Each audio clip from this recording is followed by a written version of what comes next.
Welcome to the Asylum Fantasy Sports Show. Rick, we are back. The Asylum, now a proud member of the Full-Time Fantasy Podcast Network.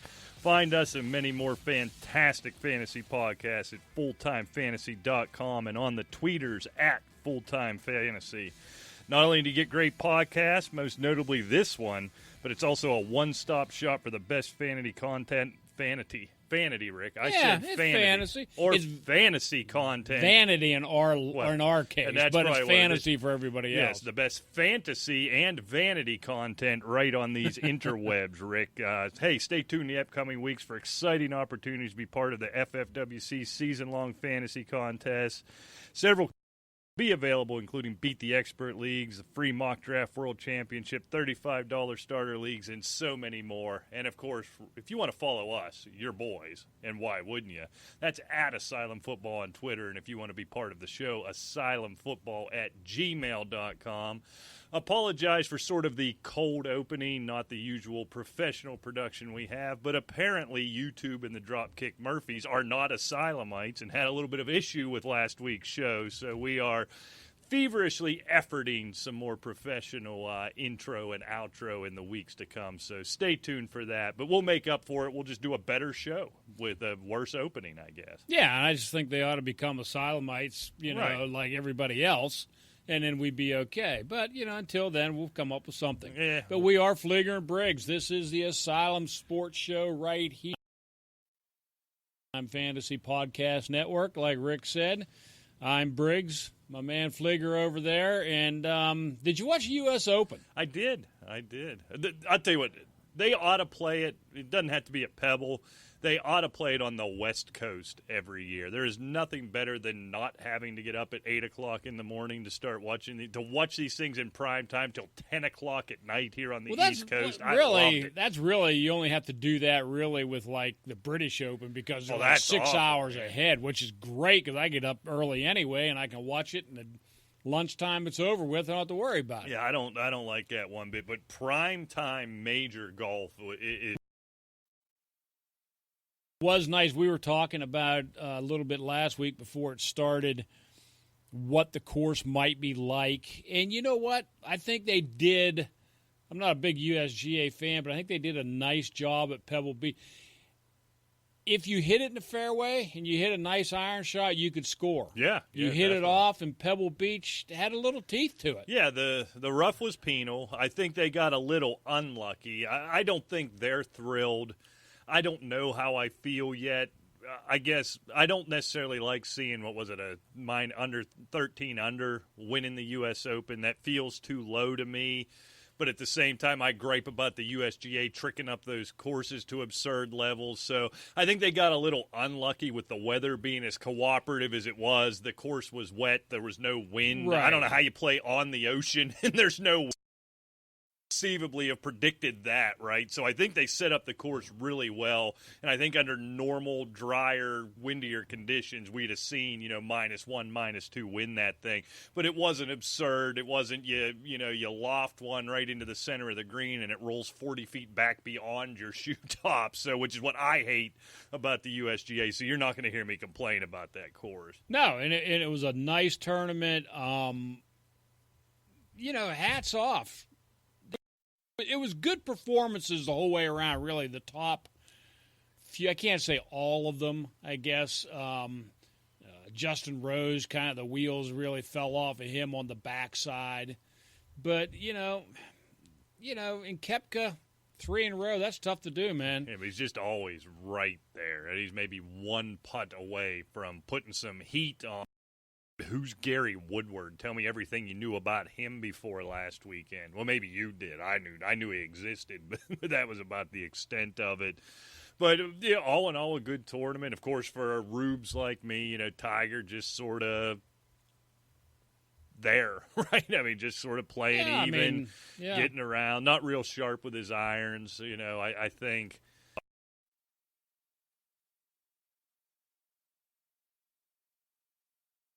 With nobody pulling the driver out of the bag and him being conceivably able to stay out of trouble. This might be a tournament.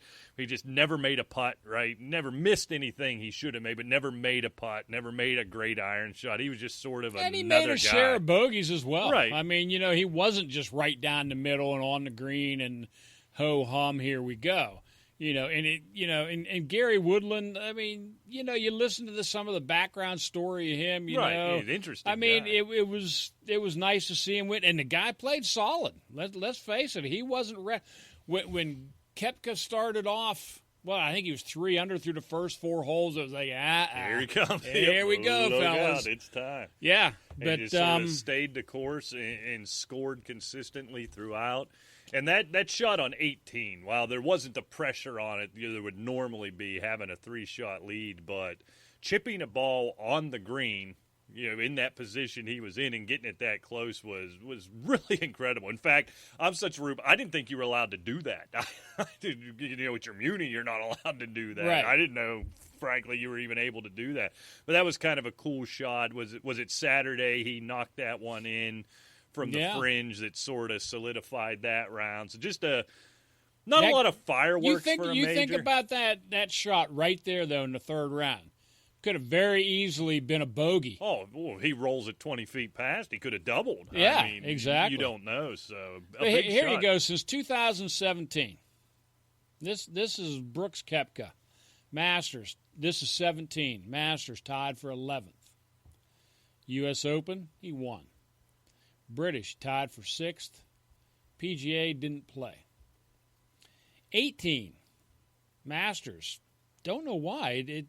I didn't have a result for him. He didn't play. U.S. Open, he won. Of course. British tied for 39th. PGA, he won.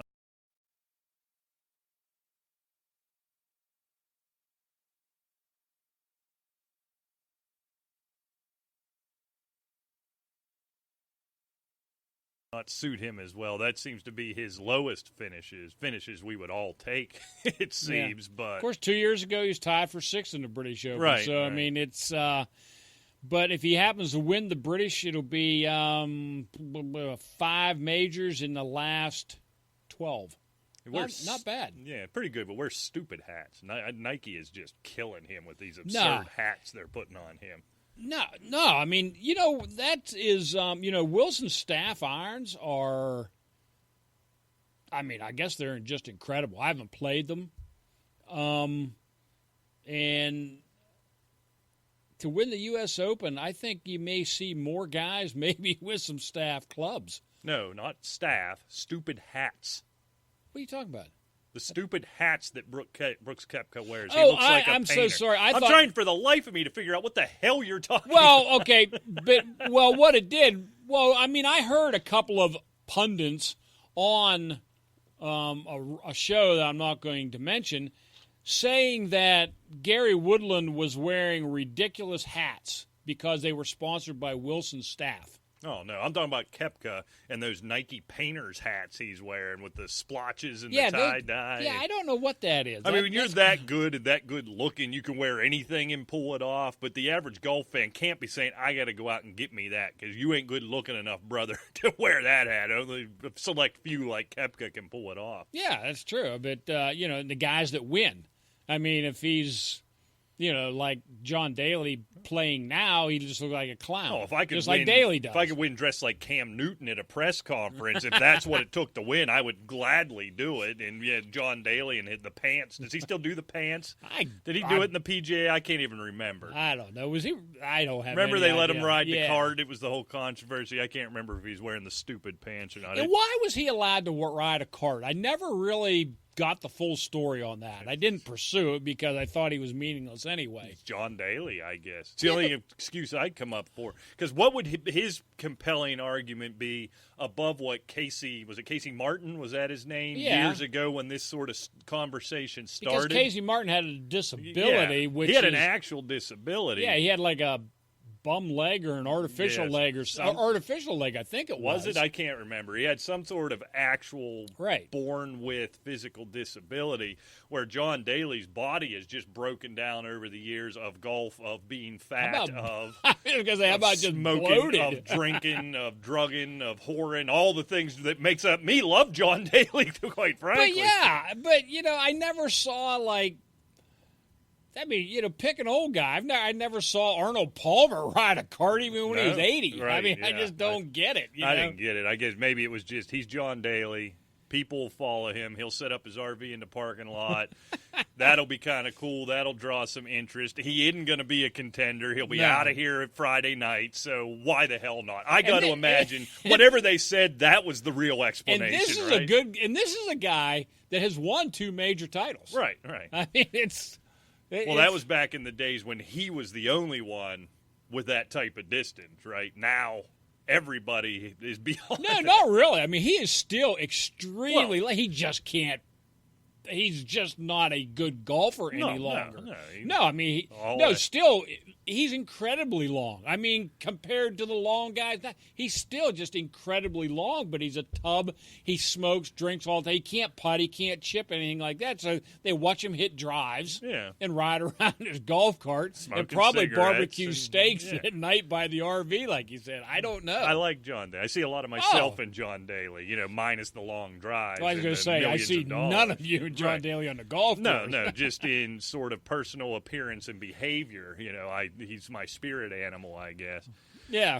Rick, I have combed the internet for NFL news. So we're going to get into fantasy talk here real soon. Going to start breaking things down by division. Real high level, right? We're not going too deep in this. It's freaking June. Come on. It's not even the 4th of July yet. Just going to take a look per division, all the fantasy players, sleepers, however you want to look at it, just as an excuse to bring up lots of players. So we're going to get into that. Tried to find some NFL headlines, some other stuff to talk about, Rick. Here's what I came up with. Josh McCown retires. 2 things. Number 1, who cares? Number 2, bullcrap. Somebody's going to get hurt in training camp, and he will start for somebody no later than Halloween. Do you have any doubt about this whatsoever? No, well, it depends on what his contract for an analyst at ESPN is. Right. Is he well-spoken? Is he that type of guy? I can't honestly remember him interviewed. I'm sure he is. He's been with 17 different teams. I'm sure he had to talk to a lot of people. It was 17 years, 11 teams. Exactly. That's amazing. And I saw somebody on the Twitter machine. I was in the bathroom, which is where I do all my Twitter machining. I saw last night, I believe it was, had some video. I don't know if it was a preseason game. I don't know what the context was, but he was a Detroit Lion. Bet you didn't know Josh McCown was a Detroit Lion. Although, having played for 11 teams, you could just say yes most of the time, and you'd be safe if you were betting on it. But he's catching passes. They're putting him in the slot, and he had this reel of him in Detroit catching passes coming out of the slot. So he was a good athlete. And what a great backup. What a great career, right? This guy is a multi-millionaire. Never really accomplished anything of great note, just holding the clipboard, coming in, kind of keeping the ship afloat. Your team never just completely circled the drain with him here. What a great career. And he's going to be able to walk into his 60s and 70s, took nowhere near the hits. That's the way to do it. And think. Yeah, he'll be able to think. Quit training your kids to be the star. Train them to be just good enough to be a 16, 17-year backup. That's the life, buddy. That's what I want. Yeah. I mean, he's not, like you said, he's not one of these superstars. He'll never go down in the history books as another Brady or Unitas. But you know what? Like you said, 17 years in the league. People wanted him on their teams. Oh, absolutely. Because if something happened to Joe's starting quarterback, we'll bring in Josh. We're not going to lose that many games with him. He's fine. He'll do what he has to be done. He'll keep the things moving a little bit. He won't just completely embarrass you. Earl Morrall. You probably don't remember Earl Morrall took the Colts to the Super Bowl when Johnny Unitas was hurt. And then he did the same thing with the Dolphins when Bob Greasy was hurt. Hanratty, right? Didn't he do that for the Steelers a couple of times? He didn't do it anywhere else. Right. Didn't he play large portions of at least one of their Super Bowl seasons in the 70s? I only think of him because he's local here. We graduated from the same high school. And there's other guys. Frank Reich. Well, he's a head coach now. And that's what you wonder about a guy like McCown, right? You Yeah. spend 16 years. Is it 16 or 17? 17, I think 17 years holding the clipboard in the meetings. This guy, if he wants to be, I think would be an excellent coach. It's like catchers make the best managers in baseball. I think a 17-year adequate backup quarterback would make the best coach in the NFL, at least an offensive coordinator. And look at the success Frank Reich is having and has had in his coaching career to this point. The only other piece of news, did you see this? Somebody hacked Brett Favre's Instagram account, said he was coming out of retirement, and every major sports outlet bought it, and we're all excited. And we he's were having like, what, 50 now? 49. Yeah, I mean, 49. that's ridiculous. I mean, who? I bet he could still play. Okay, you and I aren't the brightest bulbs in the drawer. I think that's the. But we're. Hold on. Roll it back. We're not the brightest bulbs in the drawer? Yeah. What does that mean? I thought it was on the tree. What tree? How would you know if the bulb was bright if it was in the drawer? What tree are you talking the about? The Christmas tree, I think, is where that came from. This is not Christmas. I completely understand that. I mean, ho, ho, ho. Well, maybe it is. I don't know. According to him, it is. But then again, it just kind of reinforces my comment that we aren't the smartest people on the planet. Well, see, because I just screwed this saying up. But you and I both get it that Brett Favre, at 49 years old, is not coming back to the NFL to get his brains beat out after the last four. I mean, has he forgotten about the last 5 years telling everybody how his short-term memory's gone and he's short-circuiting? I mean, that doesn't even make any sense. And these bozos take to the Twitter and believe this and start writing headlines and probably start booking flights to Louisiana. Oh, I will tell you this. We saw him when he got inducted in the Hall of Fame. We had the chance to interview him when we were out there, what was that, 2-3 years ago, whenever that was. He looks like he could still play. He couldn't, although he'd probably be, the 20 to 25th best starting quarterback in the league next year for a few weeks anyhow until he got killed, obviously, but still looked good. But, yeah, isn't that, Rick, just a perfect summary, though, of, I don't want to go down too deep in this road, of modern media, right? The major outlets, they're not going out and making any rain. They're not going out finding news. They're doing what we do, what I'm doing, sitting on the can for an hour a day, which is where I do all my Twittering, and seeing, look at all this news. All right, let's report on that. Let's retweet that, and let's send a reporter an hour later to follow it up. So any idiot puts something on Twitter, and the major news outlets buy it. And if you ever read a news article on Yahoo, they're the worst offender, but all of them is news articles now are a curation of tweets. They don't actually report or write anything. It's just curated tweets they put together. And they pull 8 tweets of one opinion or the other and say, look, the entire world is in an uproar over this. No, 8 donks from Twitter are in an uproar. Or even, this thing had 150,000 comments. The whole world's in an uproar. 150,000? You get that at a Penn State game. What are you talking about, the whole world? Shut up. What are you doing? Do your own reporting. Yeah, like you said, I mean, yeah, he looked good at the Hall of Fame during the interviews and everything. But, we're standing there looking at these guys. Yeah, he looks like he could play. But to actually get out there and start playing, knocking heads with these guys is a whole different story. He's 49, be 50 during the season. I mean, you and I mean, look, we interviewed Claude Humphrey, who must have been 65 then. I wouldn't have walked up and slapped that man, I'll tell you. Still a yes or no, sir. He could barely stand up, and I think he'd whoop on you from the chair he was in. That's a big dude. Exactly. And it's I guess it's brightest bulb on the porch is the actual saying, not on the tree. No one has ever said that. I just pulled it up. I mean, the internet doesn't lie. You just said that. It's on the interwebs. It must be true. It's got to be true. Well, it's certainly not explain to me in your feeble mind how, if I'd have acquiesced, how brightest bulb in the drawer works. Can you give me anything? Well, yeah. I mean, you could walk in and you could pick up bulb A, which we will call Steve. All right. It's 100 watts. All right. And you pick up a bulb that is Rick. All right. And it's 25 watts. That ain't the brightest bulb in the drawer. Well, what if Steve's burnt out? Well, why is it in a drawer? Why wouldn't you just throw a burnt-out bulb away? Sometimes do you don't you know take it's one burnt out of a socket and throw it in a drawer when it's burnt out? If you do, you're a 10-watt bulb. No, but I've bought them. Bought, is that correct? Purchased? Why Yes, did you I purchased. bought them sound wrong?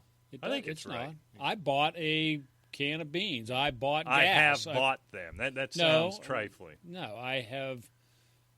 See? It doesn't sound right. Purchased. Anyhow, we're getting way wrapped up in the minutia here. So I have purchased them, and they're dead coming out of the pack. So until it's hooked up to a light source, you don't know whether or not what's the brightest one. Sure you do. It says on the bulb or on the box. 100 watt, 200 watt, 25 watt. So is that to imply a broken 100-watt bulb is still brighter than an operational 25-watt bulb? It's not broken in a drawer. How do you know until you hook it up? That's my point. That's why nobody says brightest bulb in the drawer. Nobody says tree either because I looked it up. That doesn't even make any sense. Don't give me this porch nonsense. No one has ever said that. Not one time ever in a million years. Yeah, really? They just wrote it, I guess. Are you on the dark web? Is that where you're finding this I don't even know what that is. It's probably some sort of... What is that, anyway? It's like, I don't know how you get to it, but that's where all the action goes down, apparently. Huh. I don't understand it. I don't either. And I don't want to because I can't even understand the light web, let alone the dark web. Well, exactly. We've seen that. You're not the brightest bulb on the web, apparently. So... All right, Rick, you got anything else? Should we talk some fantasy football? If anybody I would love to still talk some fantasy football. And, like Rick said, we're going to try to... No job, just pure football knowledge. That's Put him on the board. House Mazzoli. Got it. Championship. I didn't know that was at the end. That was a nice bonus. I mean, case in point, not the brightest bulb in the drawer. Here we go. Not the same. Yeah, all right, where do you want to start, Rick? We're going to break down what? The AFC East and North tonight, I believe. I think so. I think that's a good place to start. We'll go with the AFC. We'll go the East and the North tonight. And next week we'll go the South and the West. And then we'll move to the NFC. All right. Do a couple. And then by the time we'll have some rankings by training camp starts. All right, here's the dirty little secret to anybody who's not doing a podcast. It's June and July. We're doing a tilted towards football and fantasy podcast. You got to find stuff to talk about until stuff actually starts happening. And now with mini camps breaking and training camps not starting, we're on the dark period of the time. So this is how we're going to go about it. I just want to talk football. One thing I like about mini camps being over, I know, like you said, it's kind of a dry spot right now. But at least you're not reading about any torn ACLs or MCLs or any of that nonsense. Now we get about a month of arrests, and then we get into the real stuff. Yeah, then you have a couple more torn, and then we'll get into some football. Then we'll play football, right? Right. So bring on the arrest. Do we still have? Oh, yeah. Remember we used to play this for those? Oh, yeah. We got to start pulling that back out. It's been a pretty good off season, though. It really has. It's been quiet. Nobody's been getting handcuffed other than Zeke at that thing, bumping into a security guard or whatever that was. Tyreek Hill, no charges on him, so there's really not much going on. Right, yeah. They'll make up for it. The NFL players never disappoint. No doubt. All right, what do you want to start? Do you want to start in the East? Why not? All right. Well, if you're going to start in the East, Rick, you have got to start with the New England Patriots. Not much to talk about at the quarterback position, right? I think we know how. I guess we don't know. Is this the year, Rick? Is this the year for Tom Brady? As I've predicted for 3 straight seasons, so you know where I'm going to go, because with him along with Frank Gore, I'm going to be right one of these years. I think Tom Brady is just, other than that one knee injury, he's never really had any serious injuries, and he never will, because ever since that knee injury, if you look cross-eyed at him, there's a flag on the ground. So Tom Brady's fine. I have no problem with him. I still think he is, it's not an opinion. He is the best quarterback in that division, no doubt about it. Fantasy-wise, still the best quarterback in that division. Look, you still have Michelle. You still have White, Burkhead, that whole crowded backfield that produced, especially in PPR leagues, you throw Michelle and White together tremendously last year. Edelman's still there. They brought in Demaryius Thomas. They brought in Dontrell Inman. You still have Philip Dorsett.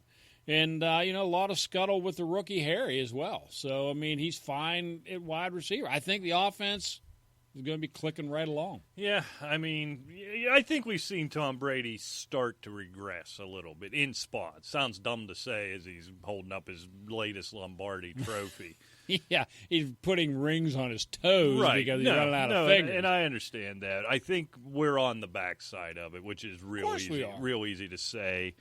What I find most interesting in New England are two things. I'll start with the running back position. I think for how long, Rick? For Tom Brady's entire, since maybe Corey Dillon left, you haven't been able to rely ever. We'd spend every offseason talking about, good luck picking the right one, Dion Lewis, you name all the guys who come through. I think even with James White's usage, and you're talking James White, don't forget, he caught 87 passes last year. No 87 passes last year. Sony Michel, I think, is a standalone, almost a low-end RB1, even in this mess. I think he has set himself apart at that. You're coming off a year last year where he had, what did he have carry-wise? Just over 200, just short of 1,000 yards, 6 TDs. Where he hurts you a little bit in PPR formats is he only had the 7 catches, due in no small part to the fact that James White caught, again, 87 of them. So I think James White's an every week flex play, in that type of role. I don't worry about Burkhead cutting into Michel's workload enough anymore to where I think Sony Michel, this is a guy you can target, especially if you're kind of, going after, your Travis Kelce's or your wide receivers early. This is a guy, if I've got Sony Michel as my number one running back, normally having that Patriots guy gives me heartburn. Not anymore. I think forget about it. Lock it down. It's guaranteed. Has a nose for the end zone and makes plays. And the wide receiver question, that's one we're outside of Edelman. Is there anybody in that list you read off you trust, Rick? Really? Not particularly, no. They'll all be rostered. They'll all be drafted a round and a half too high. I don't trust any of them. No, and it's hard to because it's kind of like the Saints of about 10 years ago, it seems like, where you had Colston, and I can't even remember a lot of the guys, but it seems like it was Drew Brees was who was the number 2 on the other side of Colston? And I always rostered him, and he always sucked. Well, there was a Joe Horn was there, I remember, but that was before Colston, I think, wasn't it? Horn was before Colston. Yeah. There was some dope on the other side of him that every year I'd predict, there it comes, and it never came. But, getting back to Brady, I think, look, he's 42. He's not gonna have the seasons that he had a few years ago. But then again, he's coming off a 4,350 some odd yard campaign, 29 touchdowns. He did have 11 picks, but that's not bad. He was still right around top 10 fantasy scoring. We're concentrating on Brady. As far as that goes. Quarterback, you're fine. The running back position, I agree with you. Wide receiver, other than Edelman. Demaryius Thomas isn't going to make this team. I'm going to predict that right now. Henry, we've seen so many. Look, he was great in college, right? He was 58, 87, 73 receptions in his 3 years in college. How many of these guys have we seen come through, Rick? And we've had a year of Dorsett. He did nothing. Inman... That's all I can say. That's my analysis on Inman. I guess the big news today, right, Rick? The big scuttle Tom Brady post on the Instagram, him and Josh Gordon working out. Does Josh Gordon come? That's interesting if he gets reinstated. Yeah, I don't know how he could get reinstated at this point, but maybe he does. I don't know. Then we can now, talk. what is his situation? Did he voluntarily leave to get help? Which is what I thought the case was. That's the way it was spun, but to my understanding, I could be wrong, and tweet us at Asylum Football if I'm wrong. I think he still needs to get approval from the league to come back in 2019. I'm almost positive of that. But I guess my point being, I don't think he was suspended or kicked out. I don't believe, but there's if he's, I don't know, if he's working out with Brady, maybe somewhere along the line he's taking some blood tests, and he shows up clean. I don't know. I'm not sure exactly what it is. But getting back to look, you have Tom Brady and Brian Hoyer. They're still the number one quarterbacks, fantasy or professionally in that division. Yeah, but the interesting I thing, got Fitzpatrick and Rosen as the second best. I think Miami is okay at quarterback. Nothing great, but certainly better than Tannehill either way you go, I think. are we ranking these? I'm just kind of because I didn't rank. I'm just kind of going along, looking at it this way since we're going by division instead of just going, well, Tom Brady's great. I'm just, it's. I think we can leave it at that. Tom Brady's great. Well, we know that. But what's interesting for me before we move off the Patriots, Gronk being gone, Benjamin Watson suspended 4 games. That's right. I mean, that bodes well, especially those first 4 games for James White. He might hit 100 this year. I think there's a good chance of it. Do you have any doubt in your mind that by mid-October Gronk will come back? I mean, that's going to happen, right? I don't know. I'm drafting him like he's coming back. Gronk's a weird cat. He's one of them guys that it wouldn't surprise me. Everybody thought, Jim Brown, once he makes a movie, he'll be back. He didn't come back. And it worked out. I mean, there's been different athletes that walked away young. He'll be back. He's a millionaire. He hasn't spent any of his salary. And he probably couldn't pass a drug test right now. Probably not now, no. Because anywhere you do see him, he's hitting it. He's got that blonde chick he's rolling around with everywhere. He is just hammered everywhere he goes. Who was that? Was that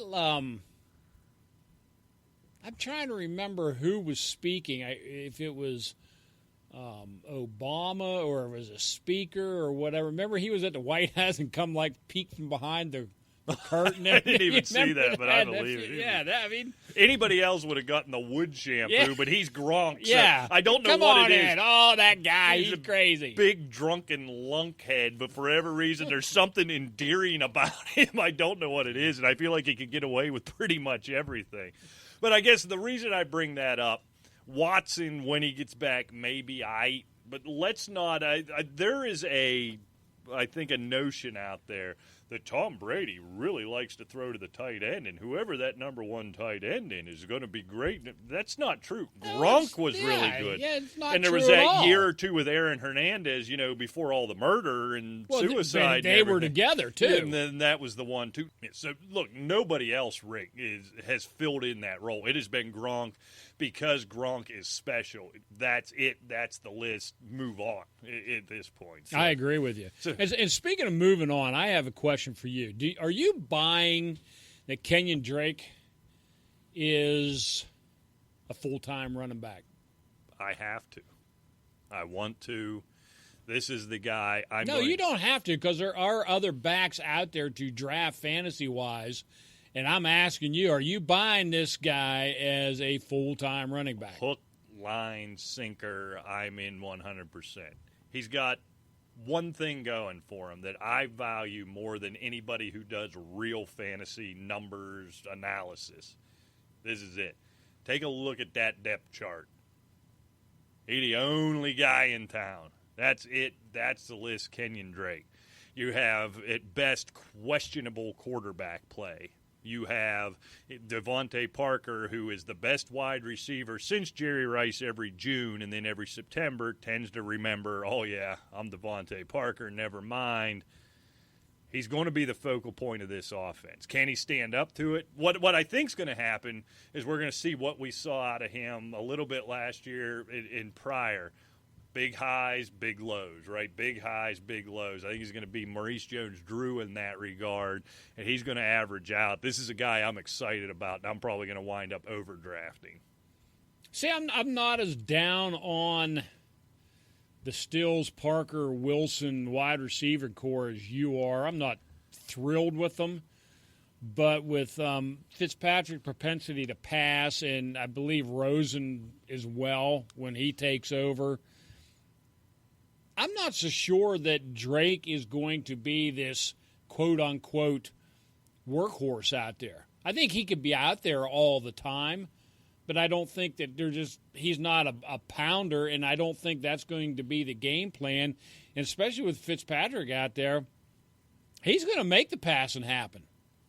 And I think Drake's But he's going to be a big part of that. They're not good at the receiver position. I don't think that's the same as handing him the rock, boom, up the middle, and there's 300 guys. Well, that's what I'm talking about. Is he going to wear down? And I don't think – I'm tending to agree with you in a roundabout way. I really like this kid.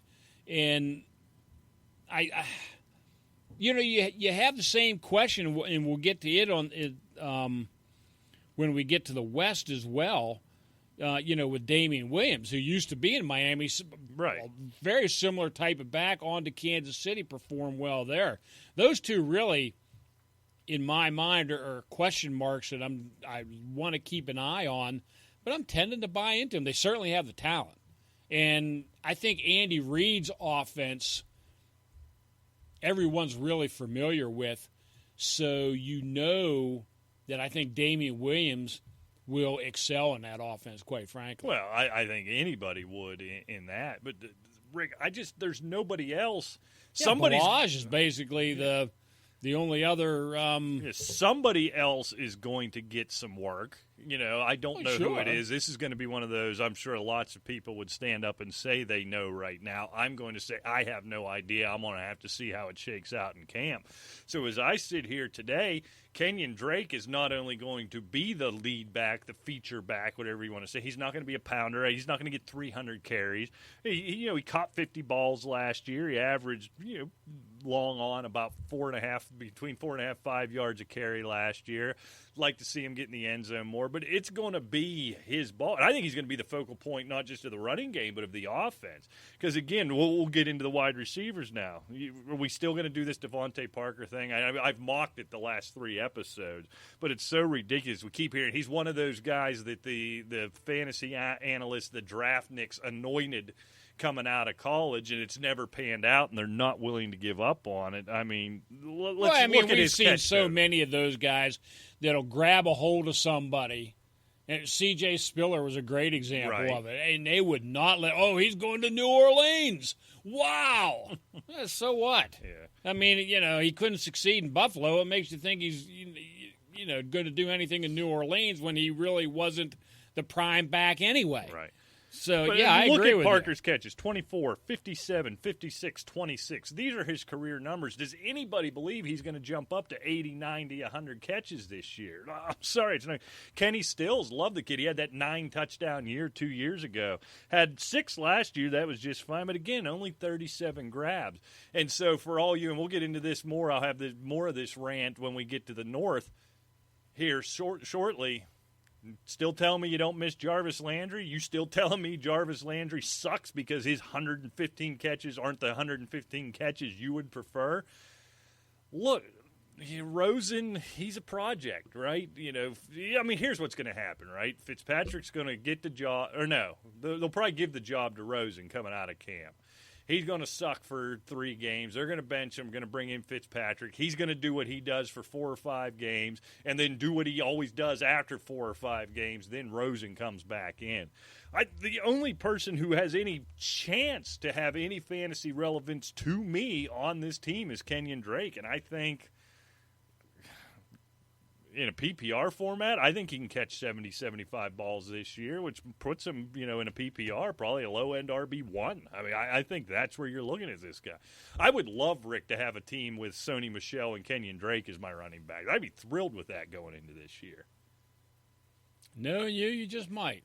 I would. And I'd beat you again like I always do. Really? Like I always do. Humble you. You will be so pleased when you read the draft books this year. Because you chalked up yet another loss. But anyway. Did I lose to you this year? Oh, yeah. Did you cheat? Well, I usually do. Was it on bye weeks? Yeah. Is there anything else? What's there to talk about with Buffalo? Look, they're making strides, I guess. But, you have LaShawn McCoy. This is what there is to talk about. You have Frank Gore. Right. And T.J. Yeldon at running backs. On the surface, you're sitting here thinking, yeah, that's not bad. But Shady's what? 132. He's getting up there, yeah. Gore's 106. And T.J. Yeldon. Frank Gore, the undead. Yeah. And look, Josh Allen, I mean, impressive last year. I mean, I have to, and I said it on the show last year, hats off to McDermott, because I tell you what, he did more with nothing than anybody in the league, I think, last year. Yeah, here's my analysis of Josh Allen. Good runner. We forget about that, right? Big arm, and he ain't the Peterman. Yeah, boy, you're not kidding. Yeah. That's where he's at, right? Yeah. How far he steps forward, I don't know. I'm not the expert on QB mechanics, and that's a real blind spot for me. But he's adequate at this point on this young team. You hear a lot of the positive humdrum coming out of the camps and so forth, and I get it. They have to talk that way. And Cole Beasley, I saw, he was making, I can do a lot more damage in this offense than I ever could in Dallas and so forth and so on. They brought in John Brown. You have Cole Beasley. They brought him in as well. Zay Jones and Robert Foster, where some of the guys are high on Foster. I'm having a hard time getting high on any of these guys on this team. Yeah, I mean, obviously somebody's going to have some big games. Right. There's no question, because it doesn't even matter what team you're talking about. No matter how poorly they perform, if they win 2 or 3 games, there's always players that have some fantasy value. But which one's it going to be? We've seen Zay Jones. We've seen him with the potential moniker already. Right. Haven't really seen it. You know what you don't realize? His catch numbers are no good, which is probably a pretty important number for a receiver. But he got 7 TDs last year. He's a good red zone target. So I think, again, you're not in your standard 12-team, 2 receiver, 1 flex league. This is a guy that's maybe at the end of your bench. But I could see him taking the leap, possibly, depending on – so much of this revolves around Josh Allen. Oh, no doubt. John Brown, unfortunately, I think he's going to be irrelevant fantasy-wise, but I think he's going to be great for Allen and for the Buffalo Bills. I anticipate multiple, meaning more than one. So that leaves it open. If there's 2, I can claim I was right on this. Multiple touchdowns over 70 yards. Josh Allen's got that big arm. If you can get John Brown freed up one-on-one, get a safety moved over, that would be half of my offense. It'd be like Madden, right? All right, John, you do what you do down the sideline. Right. All right, Josh, you do what you do and throw that damn thing as far as you can. That's going to work a couple of times. Sure it will, because he can take the lid off of it. And if Beasley, who's a good route runner. That's the guy who intrigues me. Right. If I'm in a deep league, a 14-team league, or one of those 3-receiver, 3-flex type of guys, Cole Beasley intrigues me. They don't have much. They brought in Tyler Kroft. Don't have much at the tight end position. I think Cole Beasley could catch 75 or 80 balls. If Josh Allen doesn't airmail it 12 yards over his head every time. But I think you got a guy like John Brown taking the lid off it. You got a guy the size of Zay Jones. Cole Beasley's a nice veteran slot guy, good hands, has a way to get open. Your running game's going to be a little suspect. The yardage isn't going to be. I think Cole Beasley is going to be what everybody else has, in my opinion, erroneously accused Jarvis Landry of being in his career. I think he could be that guy this year. And he should be. In fact, he almost has to be. True. That's okay. Yeah, maybe more of that. Yeah. Maybe it's less that he will be than he has to be. That's an excellent point. Yeah, I mean, I think I'm buying into Cole Beasley because he has to be that type of receiver. And in PPR formats, I think he's going to have a lot of value. Right, yeah. Because you can get him cheap, there's no doubt. Oh, yeah, you're going to get him for nothing. You might get him off the waiver wire exactly. At some point. He's a guy I'll be targeting. So now let's move on to your New York Jets. My Jets. Your Jets. And your boy, Le'Veon. Boy, I can't put my finger on this one still. Still what? Top 5? Top 6? Well, that's where you have to draft him. What I'm not confident of is he finishes there. I would be equally less surprised if he finished as the number 1 overall fantasy player as to where he completely busted out and walked out of that stadium sometime in mid-November. It's just, how do you factor in where a guy's head's at, right? He'll be in shape by the time the season starts. I have no doubt about that. He has, right, wrong, or indifferent, he's got other interests. The rap career, I'm doing the air quotes thing. The weed, he's really interested in that. You know what I mean?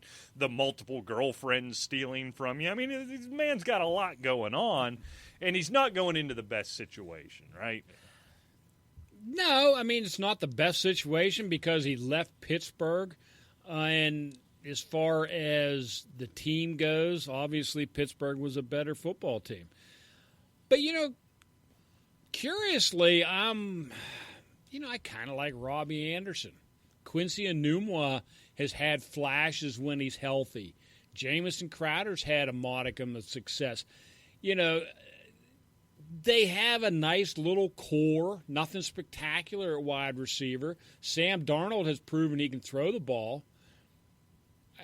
Bell comes in with shape. He's got Balil Powell behind him, Ty Montgomery. I mean, they're not the bare bones offense that they've been the last few years. No.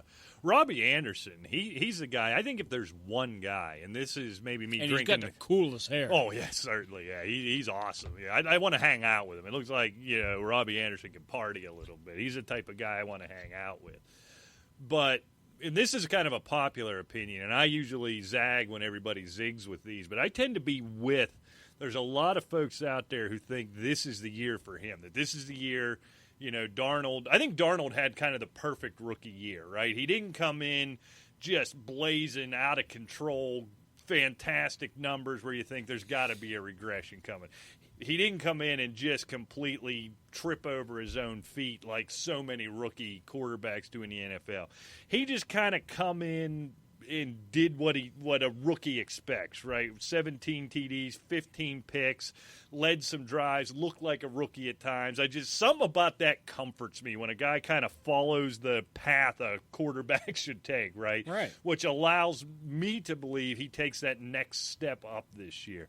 And Robbie Anderson could be that piece in flashes. Boy, doesn't he just look like he could be a top 10, top 12 type of guy? I think if there's one guy non-rookie this year who hasn't been in that conversation is a wide receiver, one who makes that leap. I think that's the guy this year, Robbie Anderson. I do too. I think Robbie Anderson is explosive. He's got good hands, and his route running's improved.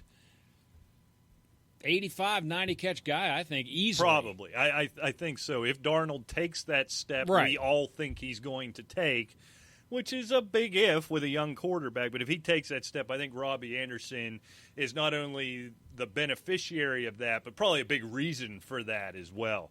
And the thing is, and their offensive line has improved. The thing that Le'Veon Bell brings to an offense, that's one thing that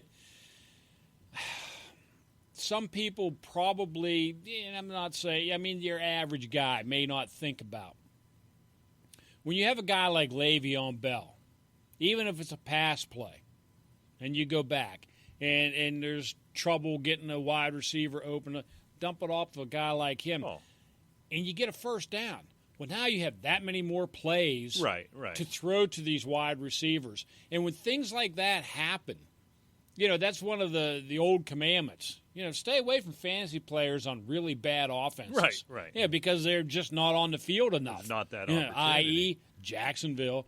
But, picking on my boy. Blake's gone, and you're still picking on him. Well, he's probably at the bar running up a tab. He does like the sauce, I've heard. But the thing is, Le'Veon Bell, if he comes into shape and things transform, say he's even a top 10 running back, and we say even. I mean, that's great. You know what I mean? That offense is going to click, and they're going to be a much improved offense. I'm not sure team-wise, but I just think, like you said, Darnold had that perfect year. He's that much more seasoned. You got Robbie Anderson. They know each other in Numa.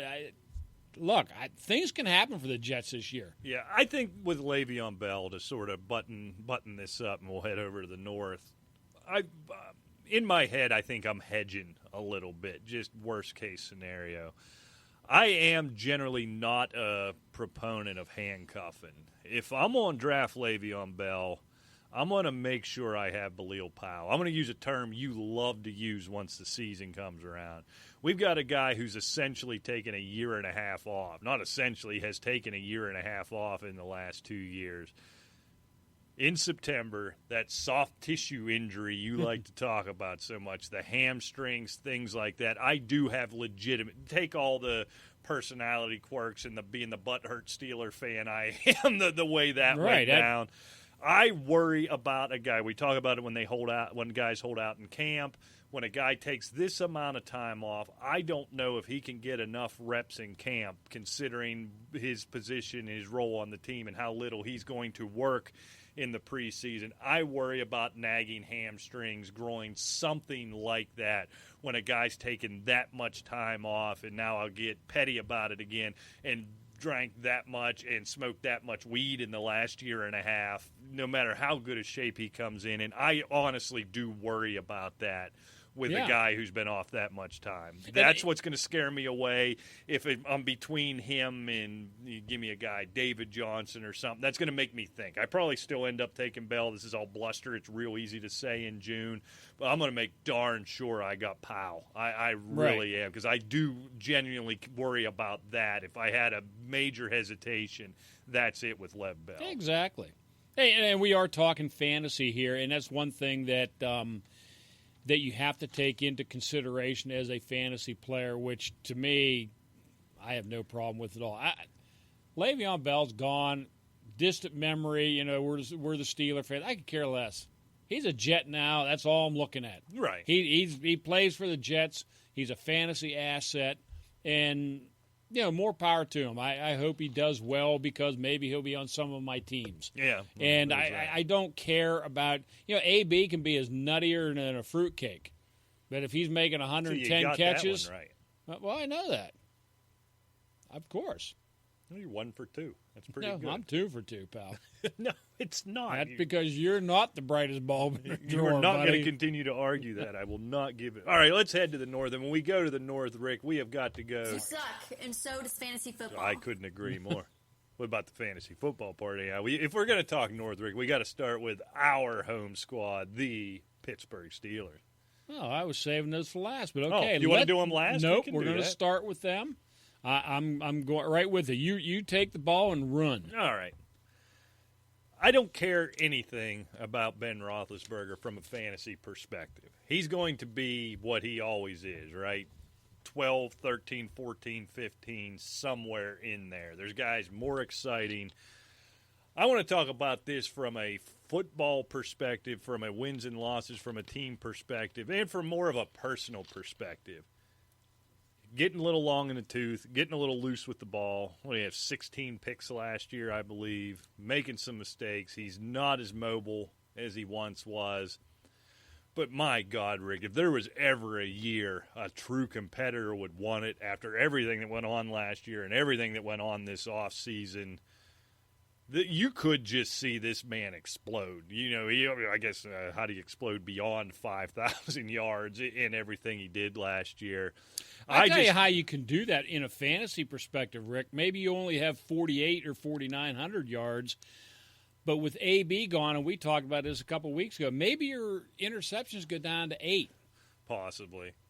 8 or 9, something of that nature, where you're not trying to force it into 4 guys in the end zone so AB's happy. Just a thought. Right, yeah. And I truly believe it. But I think if you factor motivation into your lineup and drafting decisions, which I do, these are things the analytics could never show. And I can hear iPods being clicked off all over the country right now.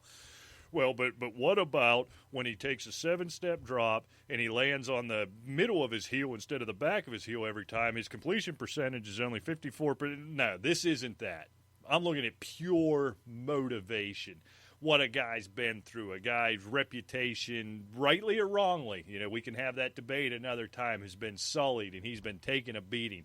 If anybody, a real pro with 2 Super Bowl rings, is coming into a year 100% focused and motivated, I got to believe it's Ben Roethlisberger this year, and that's got some value to me. It really does. There's no doubt about that, and this team is still talented enough to get him another ring before he calls it quits.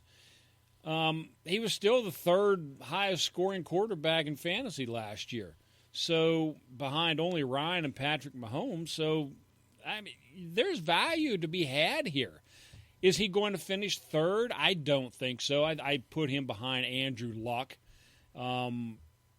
And the two guys ahead of him as well. I'll put him behind Breeze again. Breeze was under 4,000 yards last year, yet threw 32 touchdowns with only 5 picks. So you can't really. Thank you, Alvin Kamara. Yeah, you can't really fault the guy. Yeah.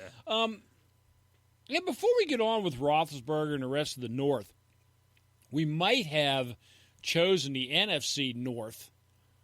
Did you hear? It's already starting with Aaron Rodgers and LaFleur. Have you seen that? Oh, he doesn't want him to audible? Yeah, he doesn't want him to audible, and Aaron Rodgers doesn't like that. I can promise you. Certainly he doesn't. No, and look, the quarterback's going to win this. Oh, every time. It's simple as that. Yeah, you want to have a short-term reign in Lambeau Field? Go in and take on the quarterback. Right. Good move, LaFleur.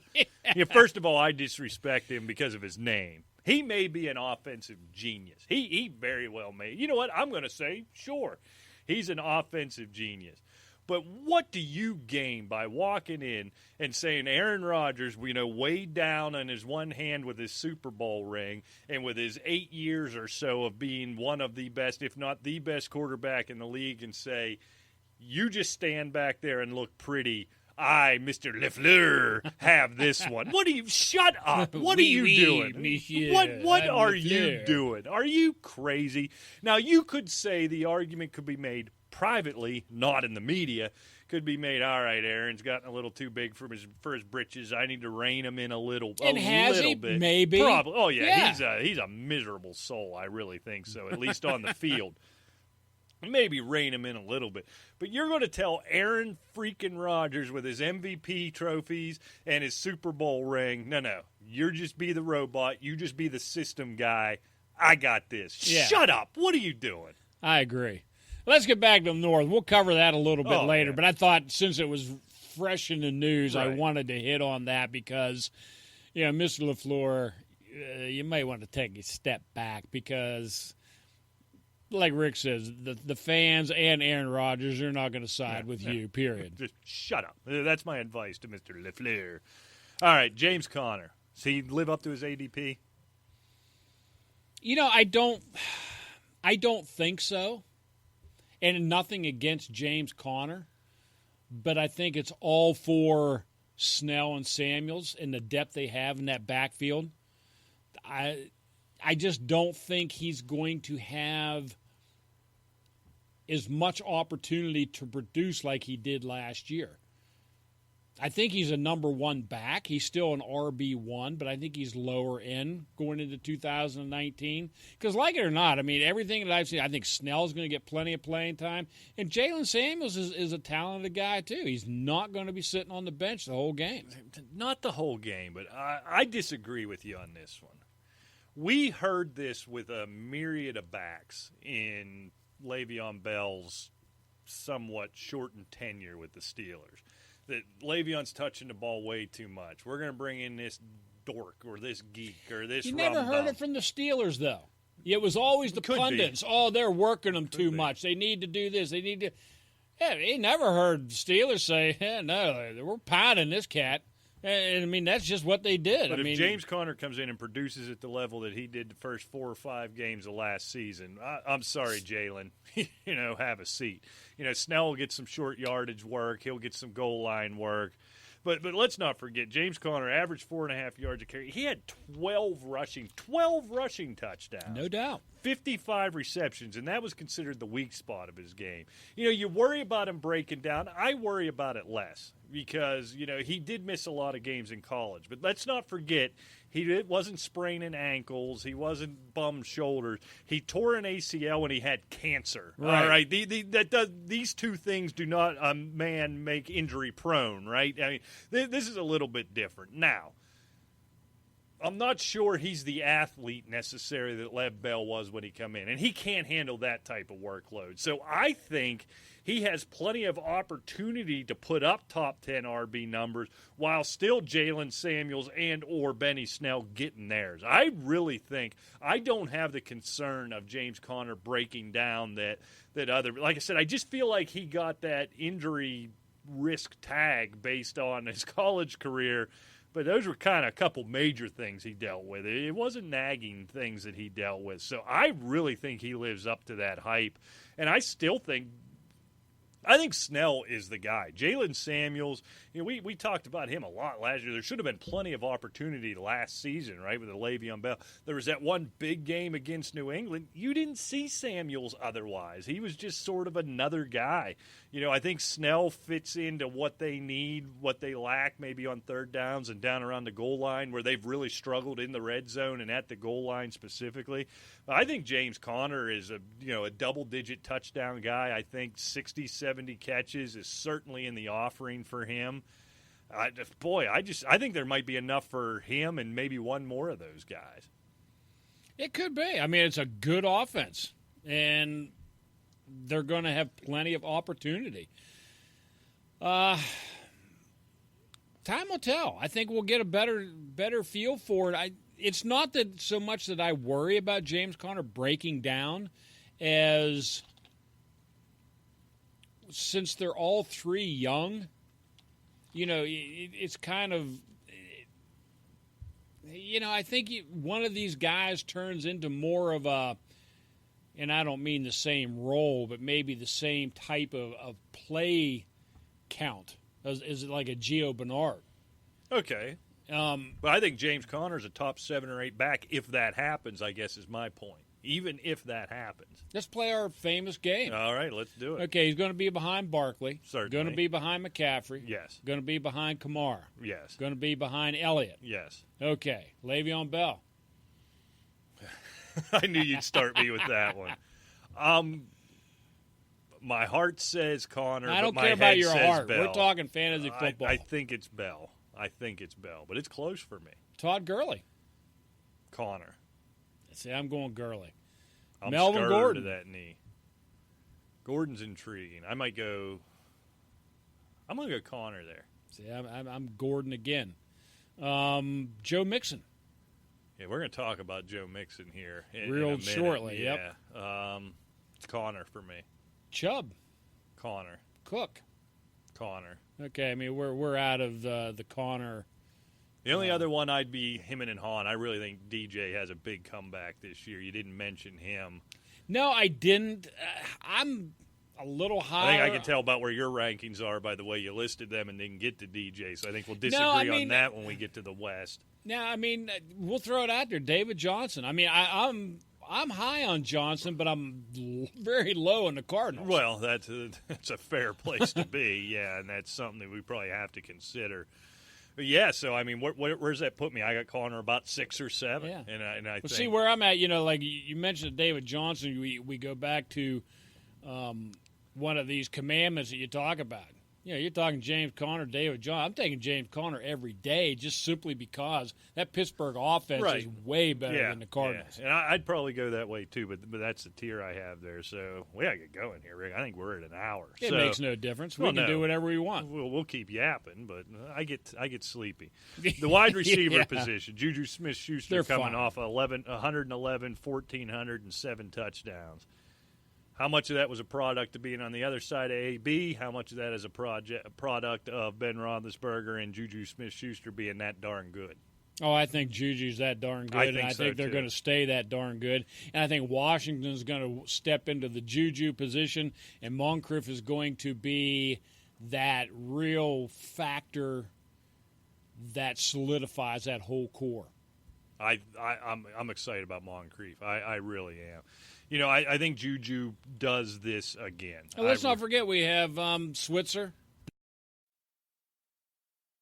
the rookie Johnson as well. So, I mean, are we buying into this Johnson? Oh, I'm buying into he could be a quality receiver in 2019. No. Right, exactly. Right. No, yeah. Exactly. He's going to get drafted. See, that's one thing I guess when you and I talk, and we're focusing, obviously, we're on the Full-Time Fantasy Podcast Network. We got to focus a lot on fantasy. If somebody writes us an email, or are you buying into, we'll just use Johnson, this rookie Johnson. Okay, I mean, I have to answer no, because in their mind they're thinking, okay, am I going to draft this guy this year?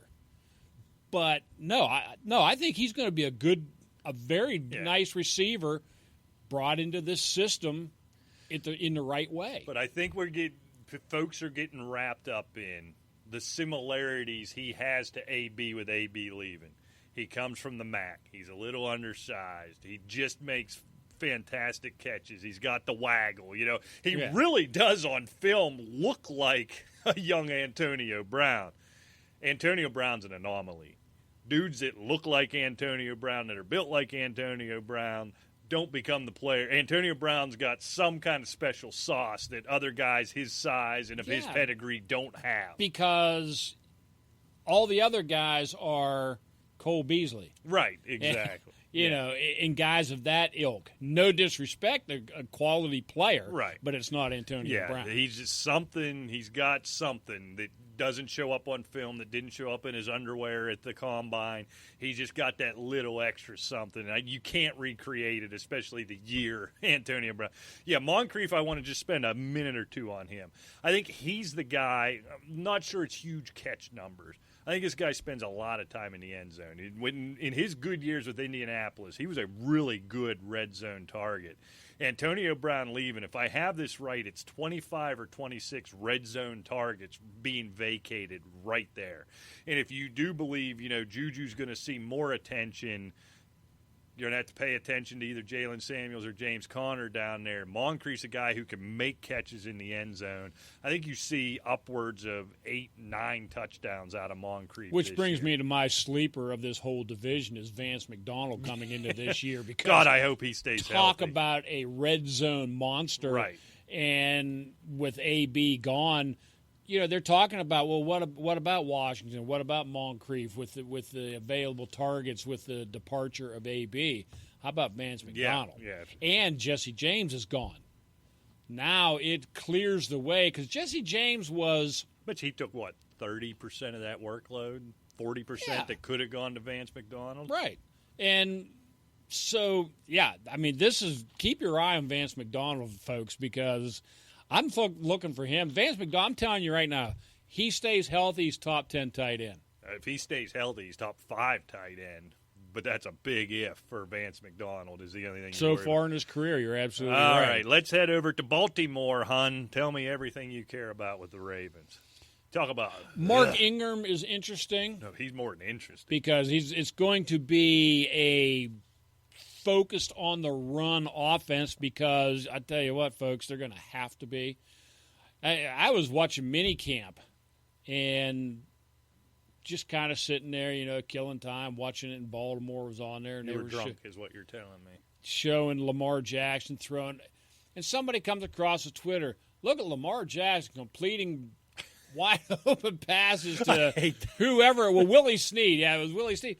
And there was another guy on that responded to that. He goes, am I the only one noticing these ducks that he's throwing? And I wrote back, no, it's no secret. I mean, this guy does not have – look, he's exciting to watch, but they get used to that. That stuff doesn't last in the NFL. And he doesn't have a rocket like Mike Vick had. No, that's the difference. By any stretch of the imagination. So let's face it. Let's get back to – Baltimore's going to be run heavy. I don't think they're going to succeed at it, because a run-heavy offense, when they don't fear the pass, is doomed to failure. Right.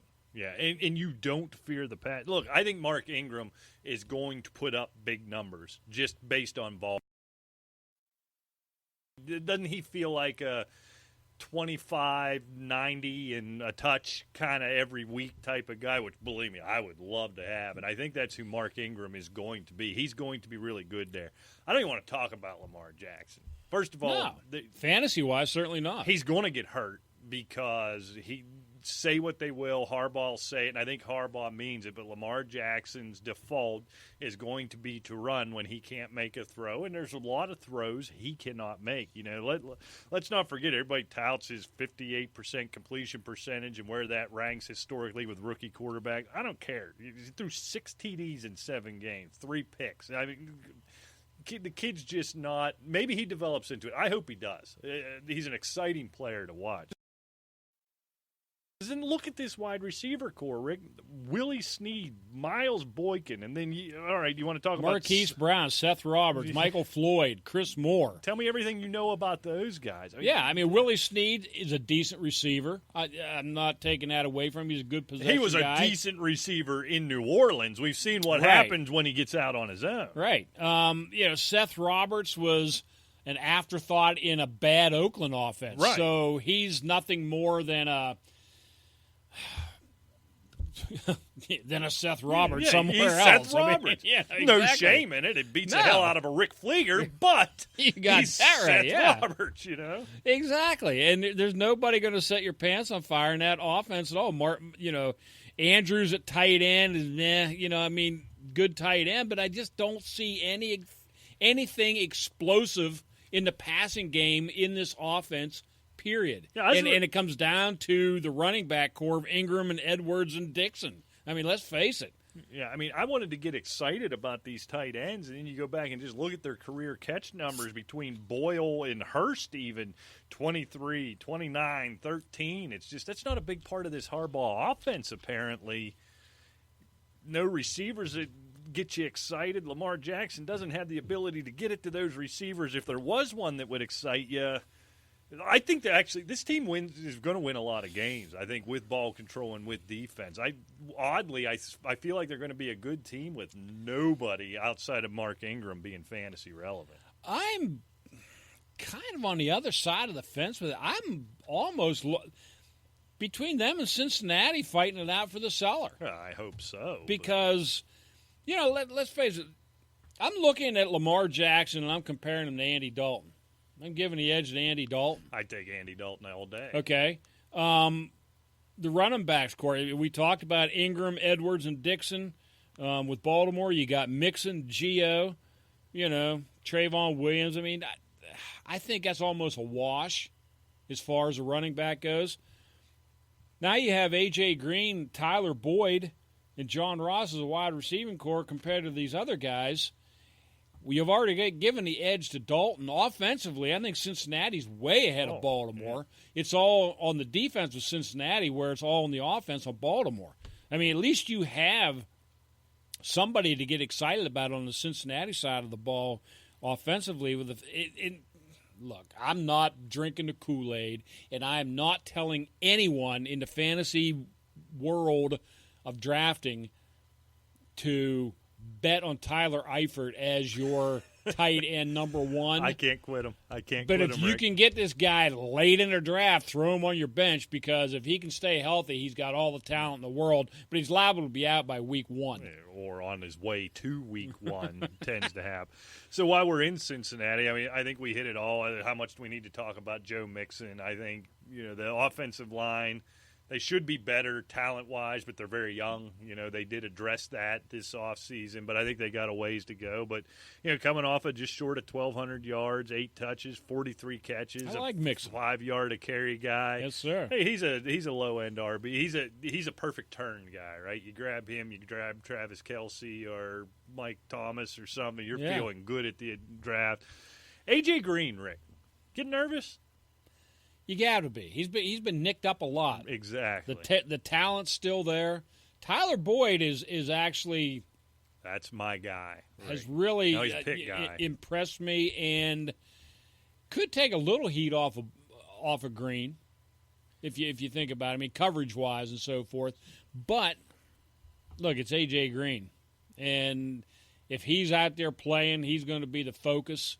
And Dalton's going to get him the ball. Yeah, you worry about him being nicked up, right? And so that moves him under your Mike Evans and some of those guys on his. He's at the bottom of his tier. He went so long, Rick. This isn't historical for him, but in the last 2 years, this has happened. Tyler Boyd, Rick, is a guy I am all over. Now Now, I watched him play all through college. Got to meet him a few times. He's a Pitt guy, so I'm certainly very biased. If there's any such thing as a quiet 76 catch, 1,000-yard, 7 touchdown season, he had it last year. Oh, no doubt. I was stunned, and I follow this man as a fan. I was stunned to see these numbers ended up the way they are, and I know what he did in college. Where for that year, Connor was out dealing with the lymphoma issues he had. He was Pitt's entire offense. With Tom Savage as the quarterback, he did everything. He ran the ball. He caught the ball. I mean, this kid is such a dynamic athlete, and it's taken a couple years. I think he's found his footing, and I think the sky really is the limit. And this Tyler Boyd is going to be on all my rosters because I will draft him before all of you do. I really will. And Andy Dalton, like him or hate him, he's still a guy that will pass the football. And if he has time to stand up, he has an arm. Right. I mean, I'm not going to throw him out there with red rocket, some may say. Yeah, exactly. They're red rocket. I mean, he's no Tom Brady or he's no Andrew Luck, but he's Jay Cutler. He can get some yardage. Yeah. Care about John Ross at all? John Ross? Nah, not really. Fantasy-wise, a bench stash or something happens, it's Green, maybe. He could have some fantasy value, especially if Eifert's hurt. Somebody's got to get the football correct. Right. So, I mean, John Roth is nothing that I worry too much about fantasy-wise other than a bench stasher to start with. But there's worse third wide receivers out there. That's for sure. I mean, from a potential for the Cincinnati standpoint, I think he really solidifies that core. So, I mean, there's nothing wrong with that at all. Now, let's get to Something Cleveland. to watch out. Does anybody still play Pooey, let's try that again. Touchdown-only leagues. Anybody still do that? I can't imagine. John Ross had 21 catches last year, 7 of them for touchdowns. That's a nice percentage. That is amazing, isn't it? I was stunned to see he had 7 touchdowns. I had no idea. But I just think, like you said, if A.J. Green's healthy and with what I think is the big step forward for Tyler Boyd, I think John Ross is a 35, 40-catch guy and probably another 7 or 8 touchdowns. So in a bye week and a real fix, you put him in there, maybe you get in the end zone. He's a Harry Douglas from that Atlanta team. Boy, you went way back there. Yeah. That's going to be the picture on the website, Harry Douglas. I like it. I'm always looking for a picture, and you found it for me. Okay, let's go to Cleveland. I mean, there is all the hullabaloo and hubbub in Cleveland. Cleveland rocks, Rick. I mean, do we really need to say anything about Baker Mayfield? I mean, other than the fact this kid looks amazing, and I dare say I think he's going to be amazing. He's a real deal. Yeah. He's a real – he's got that – forget the numbers, forget the mechanics. He's got that competitive fire. He's two things that I think make a great NFL quarterback. He's just a true competitor and winner, number one, and he's a true jackass, number two. And I think you've got to be a true jackass to be a great quarterback. And he has – I think those two things kind of go hand in hand, right? Big-time competitor – and jackass, and he has that. Snake Stabler. Right. Any of them, really. Yeah. Look, Aaron Rodgers, he's a jackass. Look, he's funny in those State Farm commercials. He's a jackass. Everybody knows Ben Roethlisberger's a jackass. Brett Favre, you name them. All the good ones were jerks. You have to be. Exactly. So he's got – that's my analysis. Rivers. Yeah. Go ahead and figure that out at the Senior Bowl, all you draft Knicks. Here's what you do. Find the biggest creep on the field. That's my guy. There's my analysis of Baker Mayfield. Okay. I'm with you 100%. He's a real deal. Draft him in your fantasy leagues, and you'll do fine, I think, because he is loaded up with weapons. Odell Beckham Jr., Jarvis Landry. Can't think of a 1-2 punch better than that on paper. Maybe Thielen Diggs will rival it. There may be a couple equal, but there's none better. Yeah, I know everybody hates Jarvis Landry, right? This is the only – we're losing subscribers again because Jarvis Landry and his 109 catches isn't good enough because his yards per catch isn't good enough, all the other nonsense you throw out there. Averaged 12 yards a carry last year. Surprisingly, Rick, only caught 86 balls.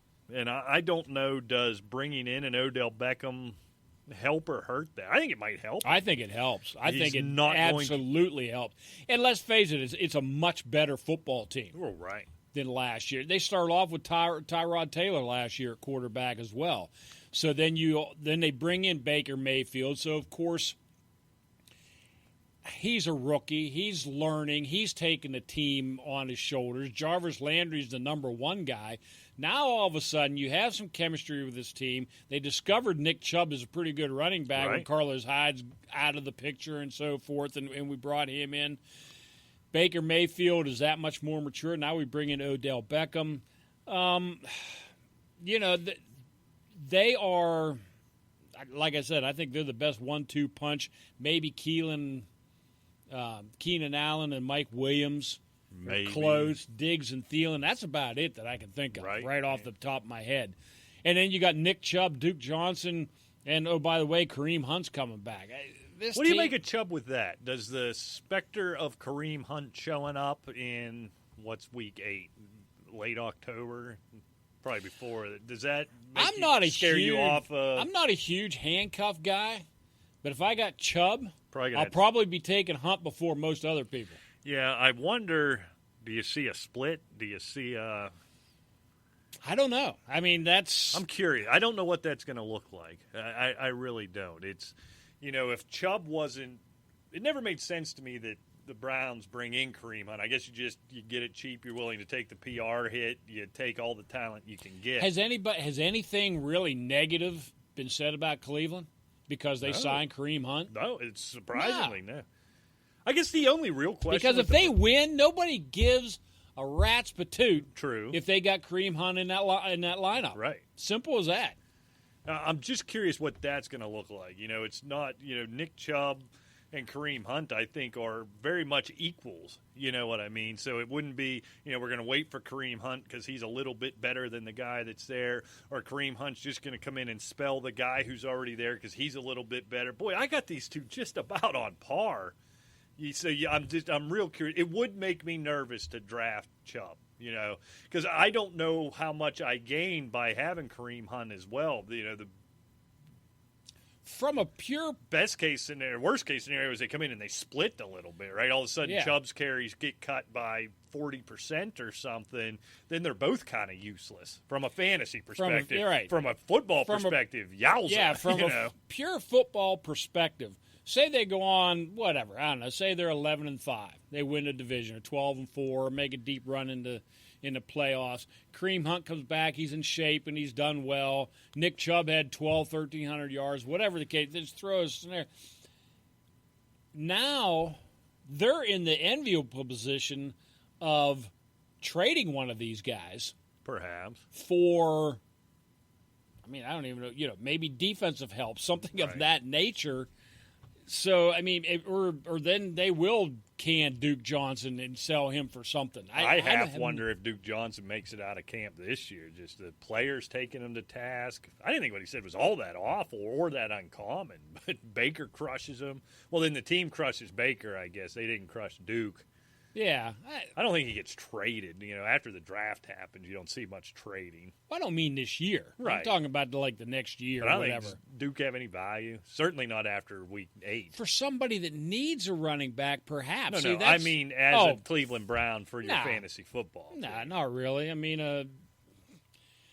Plug and play, maybe bench warmer in a PPR format. Right, maybe. Yeah. Maybe. Odell Beckham. I think it's just business as usual for him. If anything, he's in a better situation. Is he a top 5? Oh, certainly. Top 3? Because in my mind, I've got Brown out of the top 3, right. So I'm looking at Julio, Hopkins, Michael Thomas, Hopkins. So Michael maybe he's Thomas, 4. Mike Evans. I got Odell ahead of Evans. I think I go Hopkins, Julio, Thomas, then Odell. I think I haven't done any rankings yet this year. It's only June, but in my head right now, Hill. I'm not messing with Hill. Devontae Adams. A lot of people putting him in the top 3. I'm not ready for that. I'll put Odell ahead of Devontae. 111 catches, 1,386 yards, 13 touchdowns. I mean, A healthy and happy Odell, though, I think the best is yet to come with him. yeah, it's hard to say. I mean, there are so many. We're talking Adam Thielen, Juju Smith-Schuster. Right. I mean, there are some really top-notch tier 1 guys. And I think Odell's firmly entrenched in there. You can make a case for him top 3. You can make a case for him top 7 or 8. Yeah, and you're really not crazy. So no, I don't think so. So, and Njoku, probably the last guy to talk about here. I wonder about him. You know who he reminds me of? Vernon Davis. yeah, Physical freak, insane athlete. Makes catches in practice, in camp, in a game now and again where you just say, wow, this dude's going to take over the league. But then the numbers just aren't there in the regular season. Remember that stretch with Vernon Davis where he'd do nothing all season, then he'd get in the playoffs and he'd average about 18 touchdowns a game in the playoffs, that Kaepernick year when they went to the Super Bowl. Remember that? Oh, yeah. I mean, 56, 639, decent numbers.